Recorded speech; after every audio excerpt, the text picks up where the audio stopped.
नमस्कार। ये आकाशवाणी पटना है। अब आप खालिद रशीद से प्रादेशिक समाचार सुनिए। पहले मुख्य समाचार। प्रधानमंत्री नरेंद्र मोदी ने कहा 2047 तक विकसित भारत बनाने में राज्य महत्वपूर्ण भूमिका निभा सकते हैं। खेल और युवा मामलों के मंत्री मनसुख मांडविया ने कहा अगले 5 वर्षों में 4 करोड़ से अधिक युवाओं को कौशल विकास का मिलेगा प्रशिक्षण। प्रधानमंत्री नरेंद्र मोदी कल पूर्वाह्न 11 बजे मासिक रेडियो कार्यक्रम मन की बात में अपने विचार साझा करेंगे। और पश्चिम चंपारण के रामनगर राजकीय प्राथमिक विद्यालय में आयरन की गोली खाने से 2 दर्जन से अधिक छात्राओं की तबीयत बिगड़ी। अब समाचार विस्तार से। प्रधानमंत्री नरेंद्र मोदी ने कहा है कि विकसित भारत 2047 प्रत्येक भारतीय की महत्वाकांक्षा है। नीति आयोग की 9वीं शासी परिषद की बैठक को संबोधित करते हुए श्री मोदी ने कहा कि लोगों से सीधे जुड़े होने के कारण राज्य इस उद्देश्य को हासिल करने में एक महत्वपूर्ण भूमिका निभा सकते हैं। उन्होंने कहा कि यह भारत को एक विकसित राष्ट्र बनाने की दिशा में प्रगति का माध्यम है। श्री मोदी ने कहा कि देश सही दिशा में आगे बढ़ रहा है। उन्होंने कहा कि देशवासियों में पूरा उत्साह और विश्वास है। प्रधानमंत्री ने कहा कि विकसित भारत 2047 के सपनों को सभी राज्यों के सम्मिलित प्रयास से पूरा किया जा सकता है। उन्होंने कहा कि विकसित राज्य विकसित भारत बनाएंगे। श्री मोदी ने कहा कि भारत एक युवा देश है। यह अपने कार्यबल के कारण पूरे विश्व के लिए आकर्षण बना हुआ है। इसका उद्देश्य युवाओं को कुशल और रोजगार परक कार्यबल बनाना है। प्रधानमंत्री ने कहा कि भारत को 2047 तक विकसित बनाने के लिए कौशल, अनुसंधान, नवाचार और रोजगार आधारित जानकारी की आवश्यकता है।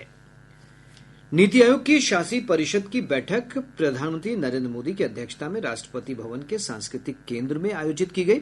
इस बैठक में कई राज्यों के मुख्यमंत्री और केंद्र शासित प्रदेशों के उपराज्यपाल, पदेन सदस्य के रूप में केंद्रीय मंत्री और विशेष आमंत्रित सदस्य तथा नीति आयोग के उपाध्यक्ष सुमन बेरी और अन्य सदस्य शामिल हुए।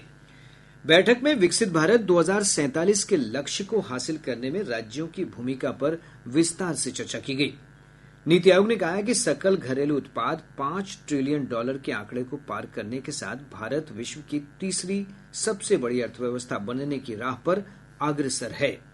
बैठक के उद्देश्यों पर प्रकाश डालती एक रिपोर्ट। इस बैठक का उद्देश्य केंद्र और राज्य सरकारों के बीच सहभागी शासन और सहयोग को बढ़ावा देना, सरकारी युक्तियों के विवरण तंत्र को सुदृढ़ बनाने के जरिए ग्रामीण और शहरी दोनों आबादी के लिए जीवन की गुणवत्ता को बढ़ाना है। नीति आयोग ने कहा है कि भारत विश्व की तीसरी सबसे बड़ी अर्थव्यवस्था बनने की राह पर है, जिसकी जीडीपी $5 ट्रिलियन को पार कर चुकी है और 2047 तक $30 ट्रिलियन की अर्थव्यवस्था बनने की आकांक्षा है। 2047 तक विकसित भारत के लक्ष्य को प्राप्त करने के लिए केंद्र और राज्य सरकारों के बीच सहयोगात्मक दृष्टिकोण की आवश्यकता होगी। अनुपम मिश्र, आकाशवाणी समाचार। खेल और युवा मामलों के मंत्री मनसुख मांडविया ने कहा है कि आम बजट के प्रावधानों में रोजगार के बड़े अवसर खुलेंगे। उन्होंने मीडिया से बातचीत में कहा कि बजट में प्रशिक्षण योजना की घोषणा से 5 साल में 4 करोड़ से अधिक युवाओं को कौशल विकास का अवसर मिलेगा। श्री मांडविया ने कहा कि शीर्ष कंपनियों के प्रशिक्षण से प्राप्त अनुभव से युवाओं में कौशल और रोजगार क्षमता में सुधार होगा। 1 करोड़ युवाओं को इंटर्नशिप कराना है और इंटर्नशिप करते वक्त उसको 5,000 रुपए की स्टाइपेंड भी मिलेगा और ऐसे 1 करोड़ लोगों को 500 फर्स्ट रैंक की इंडस्ट्रीज में इंटर्नशिप करने का अवसर मिलेगा। दोस्तों, ऐसा करके 4 करोड़ लोगों को अगले 5 साल में जॉब निर्माण करने की व्यवस्था सुनिश्चित की गई है। केंद्रीय ग्रामीण विकास राज्य मंत्री कमलेश पासवान ने कहा कि आम बजट युवाओं, किसानों, महिलाओं और गरीबों को समर्पित है। दरभंगा के लहरियासराय में पत्रकारों से बातचीत करते हुए श्री पासवान ने कहा कि अमृतकाल का ये बजट प्रधानमंत्री नरेंद्र मोदी की दूरदर्शिता, विजन और विकसित भारत को दर्शाता है। श्री पासवान ने कहा कि ये बजट किसानों को आत्मनिर्भर बनाने के लिए समर्पित है।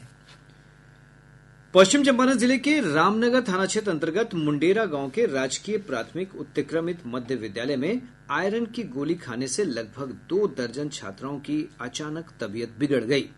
सभी बच्चियों का पीएचसी में इलाज कराया जा रहा है।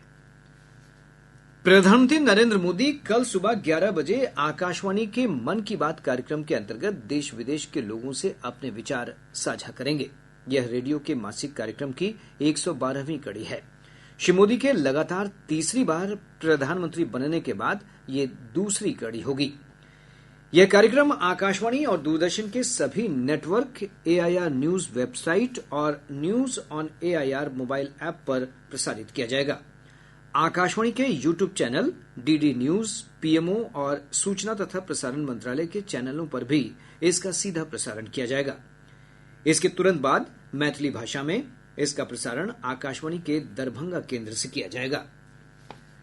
पटना उच्च न्यायालय के मुख्य न्यायाधीश न्यायमूर्ति के विनोद चंद्रन ने कहा है कि आपराधिक घटनाओं पर लोगों का आक्रोश समाज में आम बात है। इससे न्यायाधीशों, अनुसंधानकर्ताओं और अभियोजकों को प्रभावित नहीं होना चाहिए।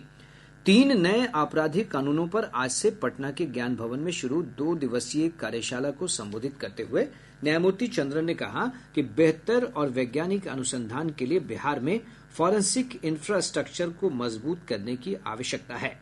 कार्यशाला में कई अधिवक्ता, लोक अभियोजक, सहायक अभियोजक और अधिकारी हिस्सा ले रहे हैं। राज्यपाल राजेंद्र विश्वनाथ आर्लेकर ने शिक्षकों से अपील की है कि वे बच्चों को प्रेरणादायक किताब और अखबार पढ़ने के लिए प्रेरित करें। श्री आर्लेकर पटना के खगौल स्थित DAV स्कूल में शिक्षक और छात्रों के साथ संवाद कर रहे थे। राज्यपाल ने बच्चों के बीच मोबाइल प्रयोग की आदत पर चिंता व्यक्त करते हुए कहा कि इसके लिए काफी हद तक अभिभावक ही जिम्मेवार हैं। उन्होंने कहा कि बच्चे किताब और अखबार पढ़ने के अलावा लिखने की आदत बना लें तो मोबाइल की आदत कम हो जाएगी। इस मौके पर स्कूल के प्राचार्य सह क्षेत्रीय पदाधिकारी SK झा ने भी अपने विचार व्यक्त किए। प्रादेशिक समाचार आप आकाशवाणी पटना से सुन रहे हैं। ताजा समाचारों के लिए आप हमारे X handle AIR News_ Patna पर जा सकते हैं। पेरिस में आयोजित ओलंपिक खेलों से भारत के लिए अच्छी खबर आई है। भारत के बलराज पवार ने रोइंग स्पर्धा के पुरुष एकल मुकाबले में बेहतरीन प्रदर्शन करते हुए पदक के लिए होने वाले मुकाबले के लिए क्वालिफाई कर लिया है। इधर निशानेबाज मधु भाकर भी 10 मीटर एयर पिस्टल स्पर्धा के पदक दौड़ में शामिल हो गई हैं।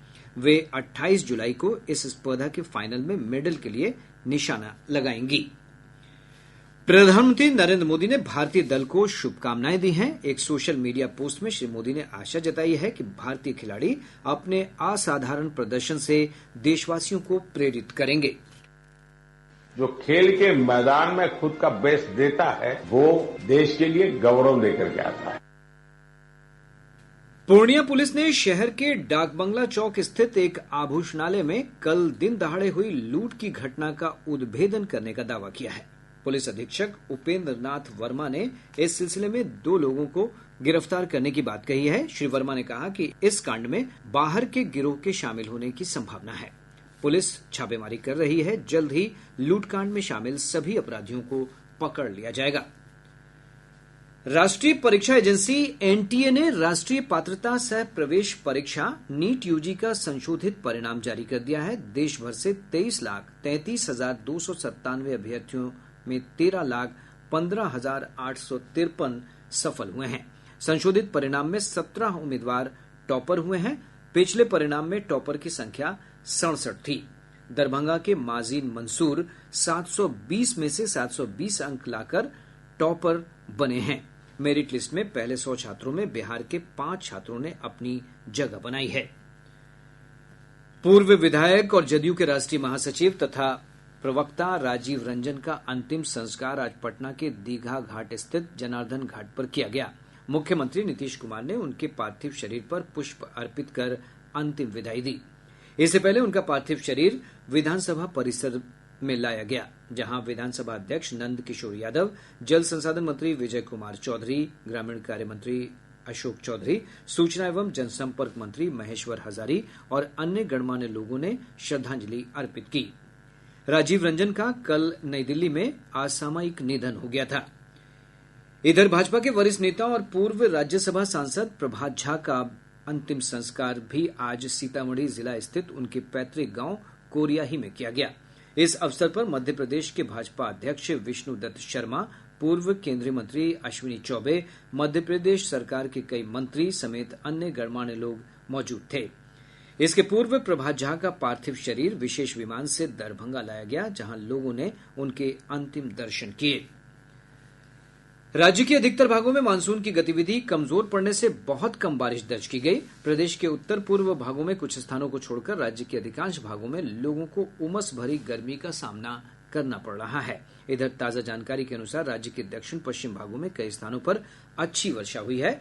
औरंगाबाद के नबीनगर में सबसे अधिक 68.6 मिलीमीटर बारिश दर्ज की गई।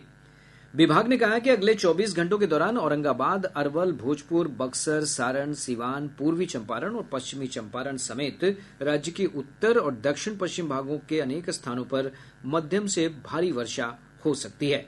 विभाग ने कहा कि 30 जुलाई के बाद प्रदेश के अधिकतर स्थानों पर मानसून की गतिविधियां बढ़ेंगी, जिससे सामान्य बारिश की संभावना है। अगले 24 घंटों के दौरान राज्य के उत्तर मध्य, उत्तर पूर्व, दक्षिण मध्य, दक्षिण पूर्व के कुछ स्थानों पर हल्की सी मध्यम स्तर की वर्षा गरज चमक के साथ होने की संभावना है। अगले 48 घंटों तक दिन की तापमान में कोई विशेष परिवर्तन की संभावना नहीं है। राज्य के अधिकतर भागों में अल्प वर्षा के कारण गंगा, गंडक, बूढ़ी गंडक, घाघरा, बागमती समेत विभिन्न नदियों के जलस्तर में कमी की प्रवृत्ति बनी हुई है। केंद्रीय जल आयोग की रिपोर्ट के अनुसार गंगा नदी का जलस्तर बक्सर, पटना, मुंगेर, भागलपुर समेत सभी स्थानों पर घटा है। घाघरा नदी का जलस्तर सीवान और सारण में लगातार घट रहा है।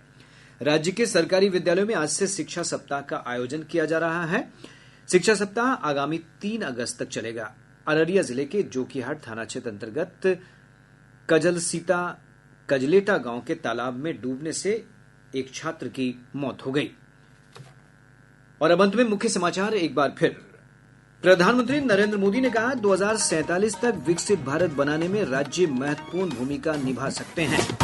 खेल और युवा मामलों के मंत्री मनसुख मांडविया ने कहा अगले 5 वर्षों में 4 करोड़ से अधिक युवाओं को कौशल विकास का मिलेगा प्रशिक्षण।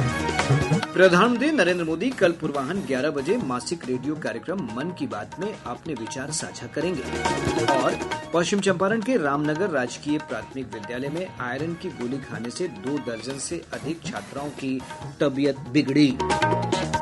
इसके साथ ही आकाशवाणी पटना से प्रसारित प्रादेशिक समाचार का ये अंक समाप्त हुआ।